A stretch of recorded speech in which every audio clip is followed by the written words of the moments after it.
The phone call came at midnight. Steve McQueen stared at it, knowing that answering would cost him everything he'd built. On the line was a $10 million offer, the biggest contract in Hollywood history. But something in his gut told him that no amount of money was worth losing himself. March 1971, Malibu. Steve McQueen sat on his beach house deck, a beer in hand, watching the Pacific waves crash against the shore. At 41, he was at the absolute peak of his career. The Thomas Crown affair had been a triumph. Bullitt had made cinema history. His name alone could greenlight any project in Hollywood. But tonight, something felt wrong. His agent, Freddie Fields, had called 3 times already. Each time, Steve let it ring. He knew what Freddie wanted to talk about. Warner Brothers had made an offer. A 3-picture deal. $10 million. Creative control. Profit participation. Everything any actor in the world would kill for. Everything except the one thing Steve needed most time. The phone rang again. This time, Steve answered. Freddie. Steve, thank God. Listen, we need to talk about this Warner deal. They're getting impatient. They need an answer by Monday. Steve took a long drink of his beer. Through the window, he could see his Porsche 917 in the garage. Tomorrow, he was supposed to test drive it for Le Mans. The film nobody thought would work. The passion project that made no financial sense. What if I said no? Steve asked quietly. Silence on the other end. Then Freddie laughed, uncertain. Steve, this is $10 million.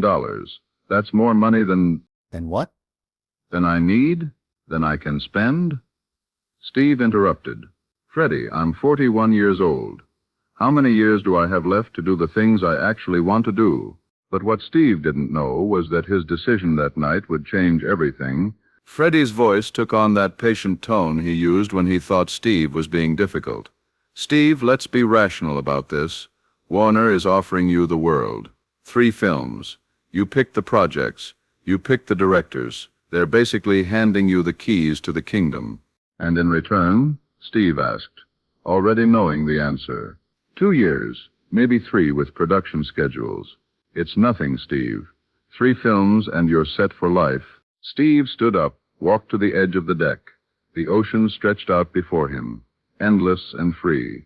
2 to 3 years. It sounded like nothing, but Steve had learned the hard way that time was the only thing you could never get back. I need to think about it, Steve said. Steve, they need an answer by... I said I need to think about it. Steve hung up. He stood there for a long time, listening to the waves. The moon was full, casting silver light across the water. Somewhere out there, beyond the horizon, was the life he actually wanted to live. Racing cars, flying planes, making films on his own terms. Not because they made financial sense, but because they meant something. His wife, Ollie, came out onto the deck, wrapped in a robe. Was that Freddie again? Steve nodded. And they want an answer about the Warner deal. Ollie moved beside him, looking out at the ocean. What do you want to do? That was the question, wasn't it? What did Steve McQueen want? Not what Freddie wanted. Not what Warner wanted. Not what Hollywood expected. What did he want? I want to make Le Mans, Steve said finally. Ali was quiet for a moment. That's the racing film. The one Freddie says is financial suicide. Yeah. Why? Steve turned to look at her. Because I'm a racer, Ali. I've always been a racer. Acting was something I stumbled into, but racing, that's who I am. And if I don't make this film now, I never will. I'll wake up one day at 60, worth $50 million, and I'll have never done the one thing that actually mattered to me. The next morning, everything changed. Steve woke up early, before sunrise. He couldn't sleep. His mind kept churning over the decision. $10 million. It was more money than his mother had seen in her entire life. More money than he'd dreamed of when he was sleeping in homeless shelters at 17. But it wasn't about the money anymore. He got dressed and went to the garage. The Porsche 917 sat there, gleaming in the dim light. This was the car he'd drive in Le Mans. Cinema Verité's production company was waiting for his final commitment. The film had no traditional script, no big love story, no Hollywood ending. Just pure racing. Raw, real, dangerous. His business manager, Bill Maher, had told him it was the worst financial decision he could make. Le Mans would cost millions, might never recoup its investment, and would take Steve off the market for a year at least. While he was making his passion project, he'd be turning down guaranteed blockbusters. Steve ran his hand along the Porsche's hood. Cold metal, perfect engineering, honest machinery. His phone rang inside the house. He ignored it. Monday morning, Warner Brothers Executive Office, Burbank. Steve sat across from studio head John Calley and producer Robert Evans. Between them was a contract, 50 pages, legal language, guarantees, commitments. Steve, this is the deal of the century, John said, sliding the contract across the mahogany table. 3 pictures, complete creative control. $10 million. We're basically giving you your own studio within our studio. Steve didn't touch the contract. What's the timeline? First picture goes into production this fall. Then we space them out, 18 months between releases. By 1974, you'll have completed the deal and you'll be the richest actor in Hollywood. Robert leaned forward. Steve, I don't think you understand what we're offering here. This isn't just about money. This is about legacy. 3 Steve McQueen pictures. You could define the decade. Steve looked at them both. Good men, smart businessmen. They genuinely thought they were offering him the opportunity of a lifetime. And maybe they were. Maybe turning this down was the stupidest thing he'd ever do. Can I ask you something? Steve said. Do you love what you do? John blinked, surprised. What? Your job. Being a studio head. Making these deals. Do you love it? Yes. I mean, it's challenging, but yes. Steve nodded. I'm a racer. I'm also an actor, and I'm grateful for everything acting has given me. But racing is what I love. It's what makes me feel alive, and I have a chance to make a film about that. A real film, not a Hollywood version. The actual thing. What he said next shocked everyone in the room. I'm turning down your offer, Steve said quietly. Silence. Robert and John stared at him like he'd just announced he was quitting acting entirely. Steve, Robert said carefully, you realize what you're saying. This is $10 million. I know what it is, and you're turning it down to make a racing film that might not even get distribution. Yes. John stood up, frustration finally breaking through his professional demeanor. Steve, be reasonable. Make our 3 pictures, then make your racing film. You'll have all the money you need, and you won't be risking your career on an experimental art project. Steve stood too. By the time I finish your 3 pictures, I'll be 44, maybe 45. Do you know how many professional racers are still competitive at that age? None. 0. If I don't do this now, I never will. So you're choosing racing over acting? Robert asked. I'm choosing myself over your version of me, Steve said. I'm choosing life over money. He walked to the door, then turned back. Thank you for the offer. I mean that. But some things can't be bought. The news spread through Hollywood like wildfire. Steve McQueen had turned down $10 million. The trades ran headlines. McQueen says no to biggest deal in history. Variety called it career suicide. The Hollywood Reporter questioned his sanity. Freddie called furious. Steve, do you have any idea what you've done? Every studio in town thinks you're insane. They're saying you're finished. Maybe I am, Steve said calmly. This isn't funny. Warner is insulted. Other studios are scared to approach you, and Le Mans still doesn't have full funding. You've bet your entire career on a film that might never get made. Steve was in his workshop, rebuilding a motorcycle engine. His hands were covered in grease. This was real. This was honest. Not a studio executive's office. Not a negotiation room. Just him and a machine and the work. Freddie, do you remember the first time we met? What? Steve, this isn't the time for...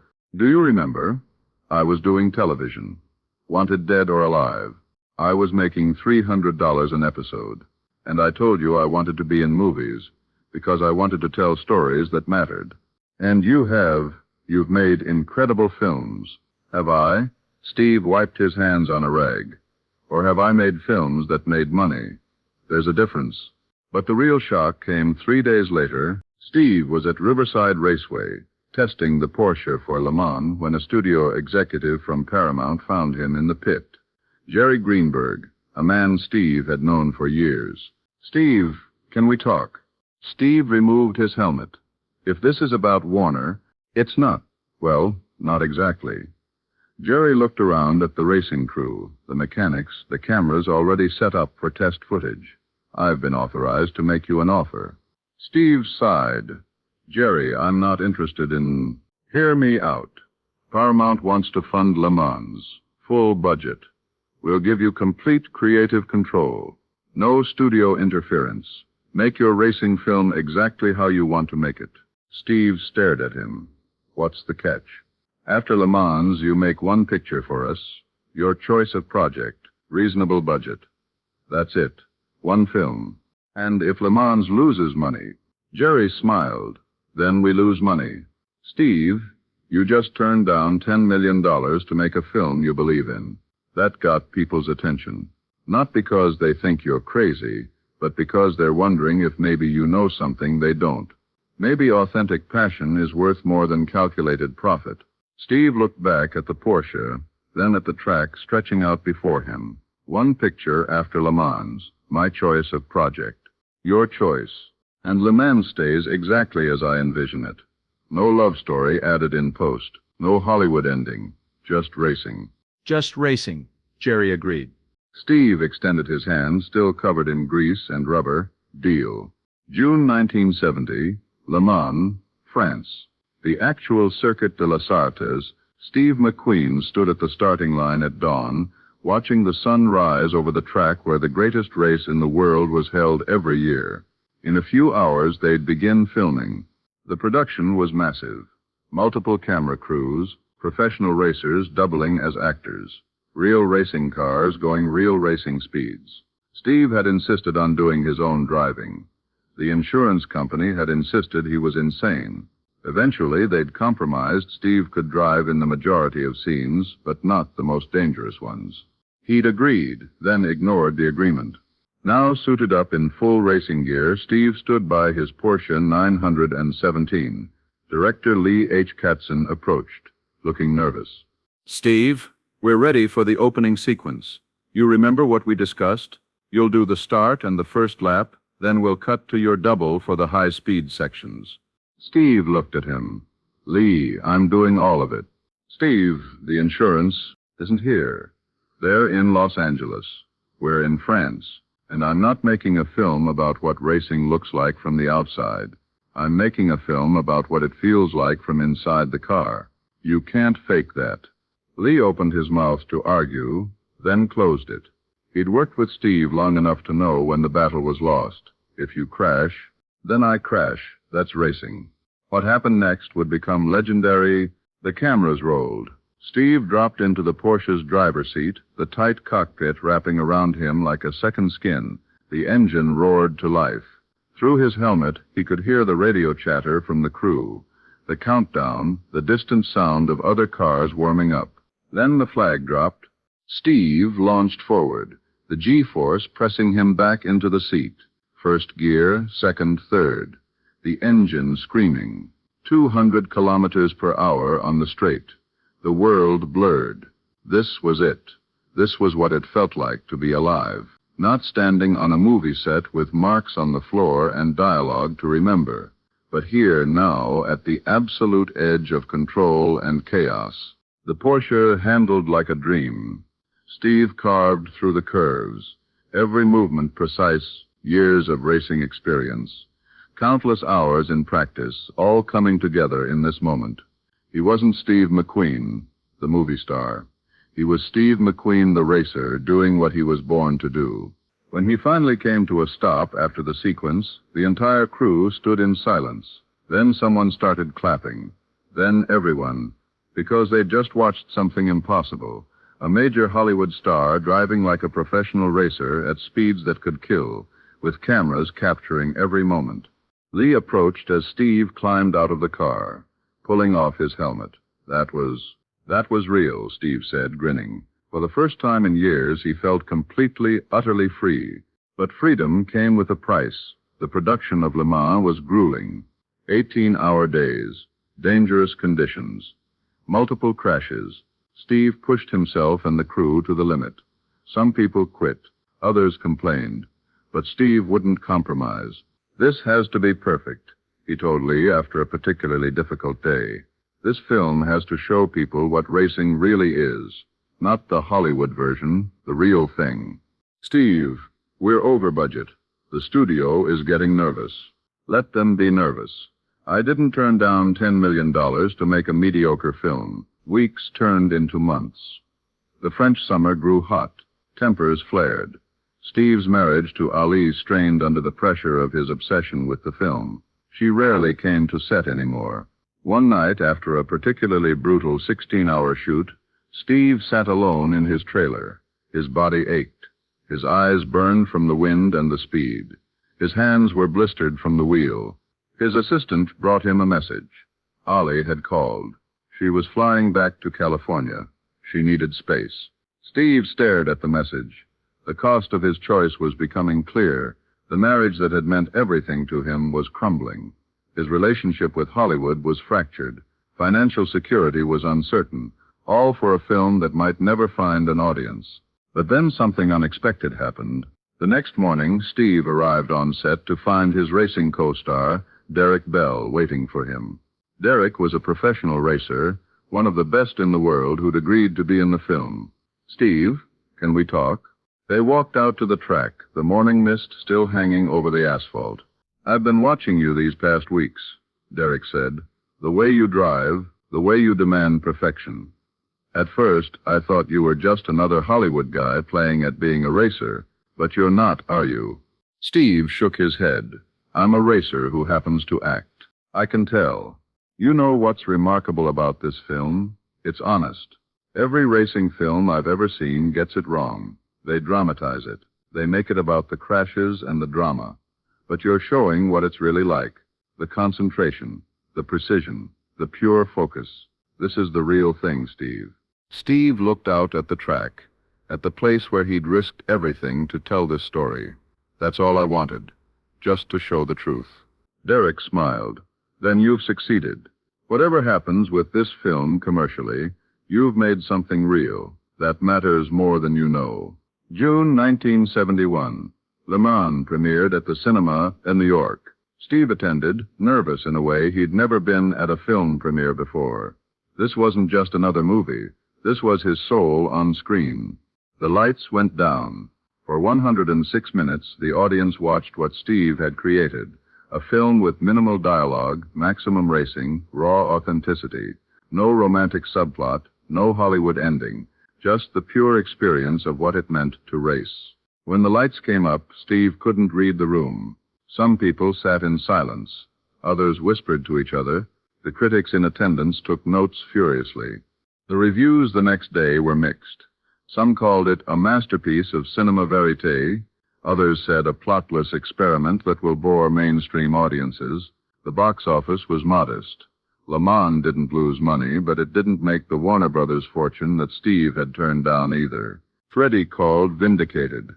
I hate to say I told you so, but... Don't, Steve said, cutting him off. Steve, the film is underperforming. The critics are split. Warner Brothers is probably thrilled they didn't make that 3-picture deal with you. Was it worth it? Steve's answer surprised everyone. Yes, Steve said simply. It was worth it. How can you say that? You turned down $10 million for this. Steve looked out the window of his Malibu house. The ocean was calm today, peaceful. Freddie, do you know what I learned making Le Mans? I learned that living on your own terms is worth more than any amount of money. That film is exactly what I wanted it to be. It's honest, it's real, it's mine. Nobody compromised it. Nobody watered it down, and that's worth everything. But Steve, your career will be fine. I'll make other films. I'll make money, but I'll have this. I'll have the knowledge that once I chose what mattered to me over what everyone else thought I should do. How many people can say that? Freddie was quiet for a long moment. Then he sighed. You know what, Steve? Maybe you're right. Maybe you're the sanest person in Hollywood. Years later, Le Mans would be rediscovered. New generations of film students and racing enthusiasts would find it. They'd watch it and marvel at its authenticity, its refusal to compromise, its absolute commitment to showing the truth of racing. Critics who'd initially dismissed it would reassess a ahead-of-its-time masterpiece they'd write, Steve McQueen's most personal and honest work. But Steve didn't need their validation. He'd known the truth all along. He'd made the film for himself, for the racers, for anyone who'd ever chosen passion over profit. In 1973, Steve made Papillon for Paramount, fulfilling his one-picture obligation. It was a massive hit. In 1974, The Towering Inferno made him the highest-paid actor in the world. The career Freddie had worried about flourished. But Steve never forgot what Le Mans had taught him, that the most important thing wasn't success or money or fame. It was staying true to yourself, no matter what it cost. One day, a young actor came to visit Steve at his ranch. The kid was facing his own crossroads, a big studio deal that would make him rich but require him to give up creative control of his passion project. "What should I do?" the young actor asked. Steve smiled. "I can't tell you what to do. But I can tell you this. Money comes and goes. Opportunities come and goes. But there's only one you. And if you sell that, you can never get it back." "So you're saying turn down the money?" "I'm saying figure out what matters most to you. Then do that. The rest will work itself out." December 1979. Steve McQueen stood in his workshop, a wrench in hand, working on an old motorcycle. He was 50 years old now. His film career was winding down. His health wasn't what it used to be, but he was at peace. A reporter had called earlier, wanting to interview him about Le Mans for its 10th anniversary. They wanted to know if he regretted turning down the Warner Brothers deal. Steve had laughed. Regret? He'd never once regretted it. That film had taught him the most important lesson of his life, that freedom wasn't something you could buy. It was something you had to choose. Every day, in every decision, it was saying no to the safe path and yes to the risky one. It was putting your soul on the line and accepting the consequences. Had it cost him? Sure. His marriage to Ali hadn't survived. Some Hollywood relationships had been damaged. Financial security had been uncertain for a while. But he'd made the film he wanted to make. He'd lived on his own terms. He'd stayed true to himself.